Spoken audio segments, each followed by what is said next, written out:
91% of Gen Z say that they want to buy from sustainable brands. That's not just a trend, that is a revolution. But here's the catch. Wanting sustainability and trusting it are two very different things. In this video, we are diving into what Gen Z really looks for before they buy, how brands can win their trust, not just their attention. Stick around and see how Raleigh's Lucky Tree grew to multiple locations by creating products they could feel good about giving to others. Let's take a look at Gen Z. How are they showing up? How are they interacting with brands by the numbers?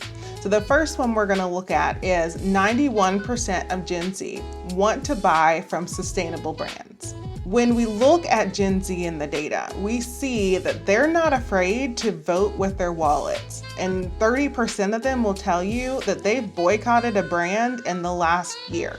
So that is the power of this generation. They are not afraid to tell brands with their money they're not aligned with their core values. But as I tell my clients, one data point does not make the whole story. So let's keep looking.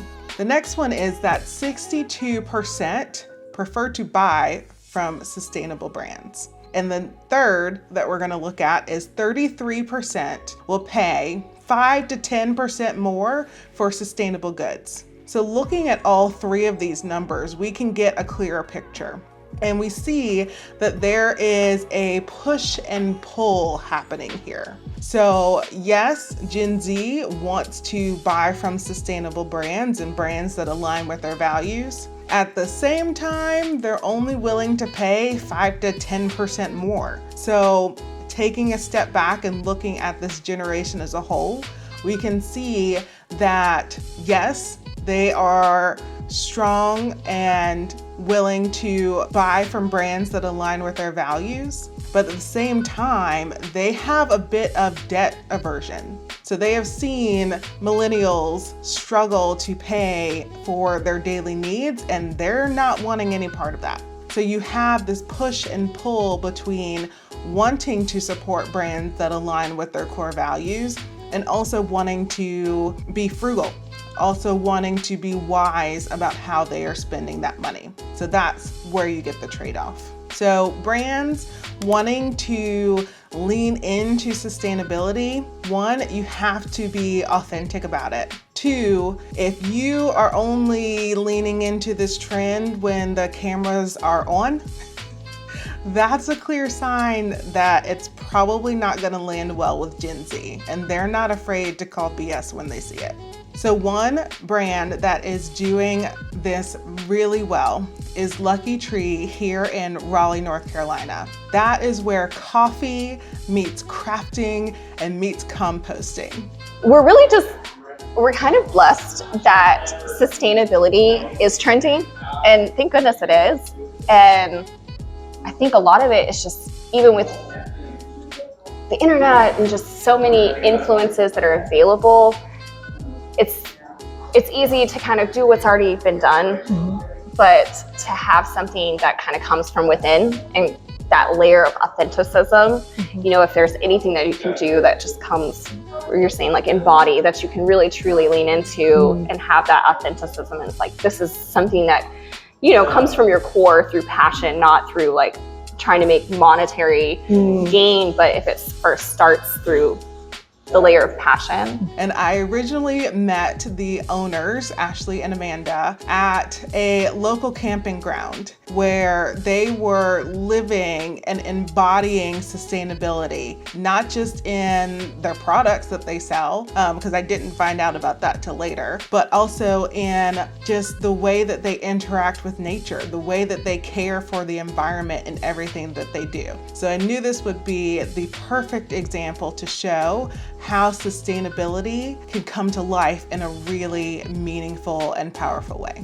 So I want to give you a very simple 3-step framework that you can use to build a business that is aligned to Gen Z in an authentic way. The first one is align with those core values that Gen Z has. It's not just sustainability that they care about.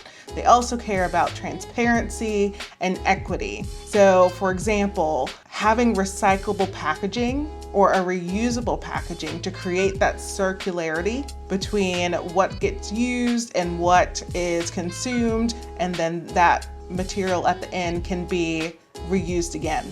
That is circularity in your packaging. And so that is just one example of how you can take that core value and translate it into a tangible and easy to understand benefit. Another brand that does a really good job of this is Bombas Socks. So their entire proposition is one purchased, one donated. Easy to understand, easy for that brand to own and get the recognition among Gen Z. The next is activate. So once you've identified what value you're going to lean into and can own as a brand, you want to activate it. So give that tangible proof that you're not just talking the talk, but you are walking it out. So turn that value into an emotionally charged customer experience, whether it's how the customer interacts with your packaging in the store or a digital experience. Invite them to be part of the solution.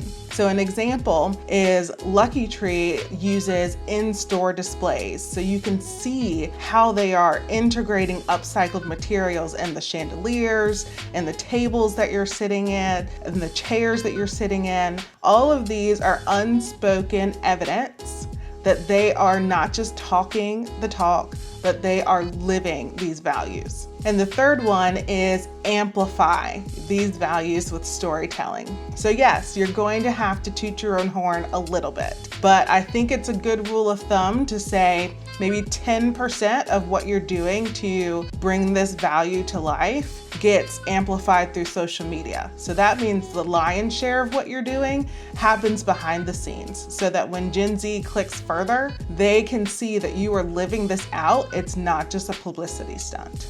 I also want to share with you that sustainability isn't just something that resonates with Gen Z. It can be truly profitable for your business. So think about every time Lucky Tree opens a new location. Instead of buying all of that furniture brand new, they are upcycling and reusing what they already have. So you can see how that just snowballs, and they are actually saving quite a bit of money with every location that they start. So I want to make sure that you are walking away with something that you can start actioning for your business today. One, you're going to audit Gen Z or any of your target audience to understand what are those values that open their wallets, essentially. Two, you're going to activate that. Make sure that the value you choose is something that can become visible and tangible to your customers. And three, you're going to amplify a small portion of what you're doing across social media, across email,